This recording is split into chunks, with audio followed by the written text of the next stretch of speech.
মধ্যে চাপা শুটকি রান্না করব। এই যে শুটকি মাছটা গরম পানিতে ধুয়ে ভালো করে ভিজিয়ে রেখে ধুয়ে নিয়েছি। এখন এই যে রসুন পেঁয়াজ সব রেডি, এগুলো রান্না বসিয়ে অলমোস্ট রসুন তেল দিতে হবে, কাঁচা মরিচ দিতে হবে।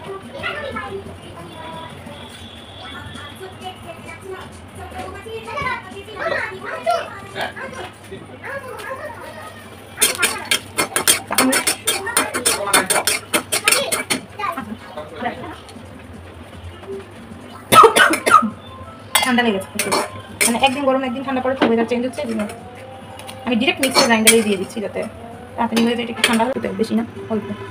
এই যে তেল আমার লাগবে পরে, এখন তেল লাগবে না। তেলটা দিয়ে স্প্রেড করে নেবো। আজকে আমি একটু গতানুগতিকভাবে না করে একটু অন্যভাবে করছি। এই যে এবার এখানে শুটকি মাছটা দিয়ে দিই।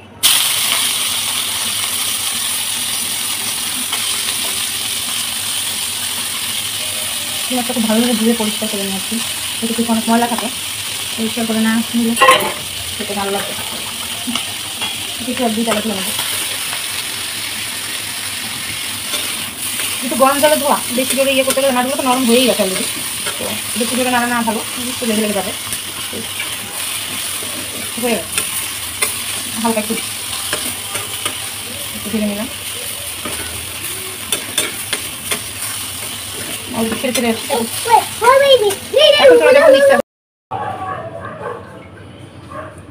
তো এখন চাপড়া শুটকিটা নিয়ে নিয়েছি, কাঁচা মরিচ একটা এক্সট্রা ছিল দিয়ে দিলাম। তো আমি অনেকগুলো পেঁয়াজ কুচি করে রেখেছিলাম, এখন এখানে সেটা দিয়ে দেবো।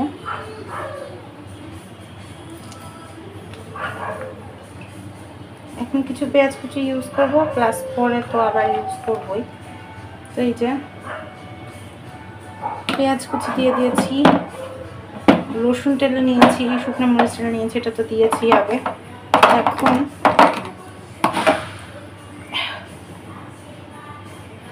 এখানে আমি আদা বাটা,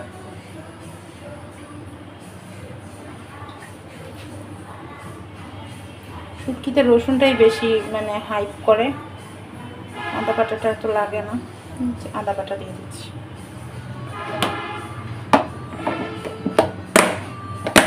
এবার আমি এটাকে গ্রাইন্ড করে নেব মিক্সারটা সুন্দর।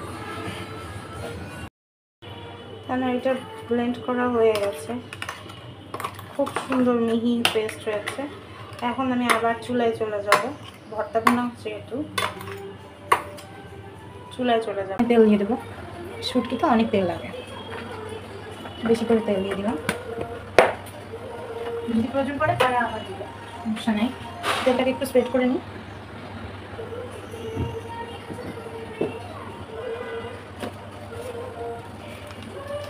এখন পেঁয়াজ কুচি দিয়ে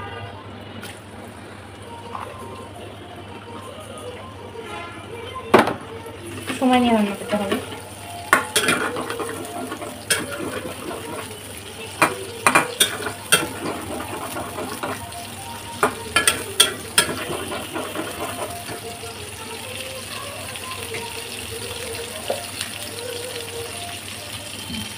এর মধ্যে আমি দিয়ে দিলাম শুকনো মরিচ গুঁড়া, অনেকখানি কাঁচামরিচ, অনেকখানি শুকনো মরিচ এমনি তেলে দিয়েছি, তারপরে এখন আবার গুঁড়া মরিচ দিলাম। এটা একটু ঝাল ঝালই ভালো লাগে, ঝাল না হলে শুটকিতে মজা নেই। এবার দিব হলুদ,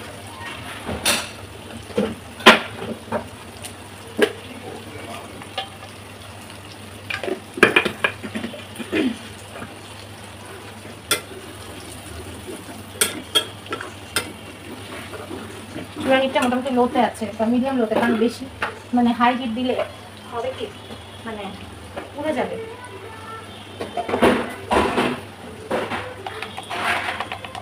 জিরা ধনে দিলাম একসাথে। শুটকিতে এমনিতেই লবণ থাকে, এই জন্য লবণের পরিমাণটা আমি একটু কমাই দিব, বাট কমাই দিব।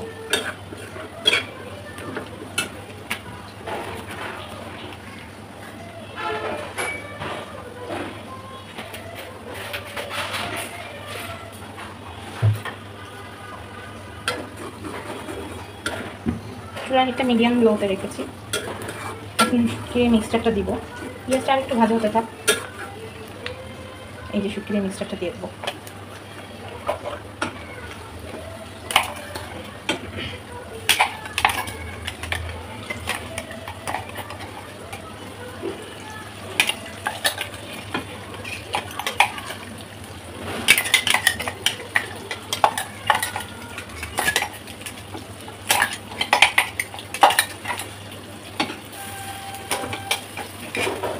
দিয়ে নাড়তে হবে,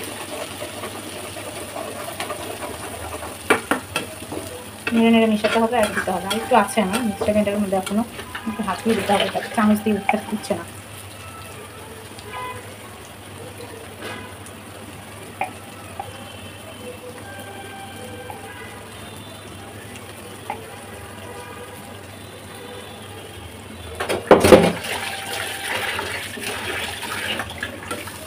এবার এটা মিডিয়াম হাই হিটে এরকম তেলের সাথে মিক্স করে নিয়ে জাল করতে থাকতে হবে একটু সময় সাপেক্ষ, কারণ যদি বেশি জোরে দেওয়া হয় তাহলে আপনার কী যেন বলে ভিতরে তিতা তিতা লাগবে আর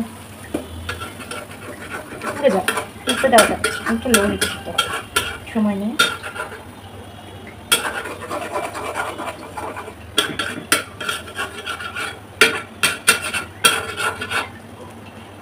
যখন কিনা কালারটা একটু চেঞ্জ হয়ে পুরো তেলটা ছেড়ে দেবে, বোঝা যাবে যে এটা হয়ে গেছে। সব খাবারের অনেক আয়োজন করা লাগে, রান্না করে তো হয়ে যায় এতটুকু, কিন্তু অনেক অ্যারেঞ্জমেন্ট লাগে। সময় না থাকলে আসলে করা ঝামেলা।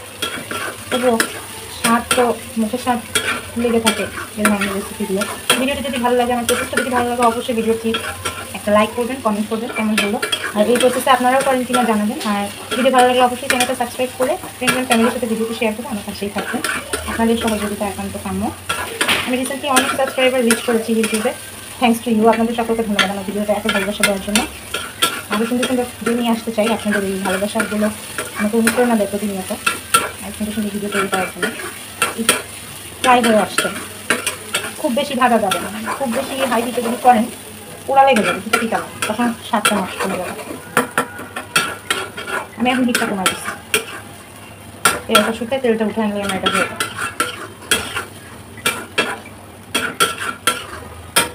এরকম যেহেতু নাড়তে থাকতে হবে, আমি আরও কিছু একটু নেড়ে ফিরে আসছি এটা শেষ হওয়ার পর ফাইনাল লুক নিয়ে। এটা আমার শুটকি ভর্তার ফাইনাল লুক। কেমন হয়েছে কমেন্টে জানাতে ভুলবেন না। ভিডিও ভালো লাগলে অবশ্যই লাইক, সাবস্ক্রাইব ও শেয়ার করে আমার পাশে থাকবেন।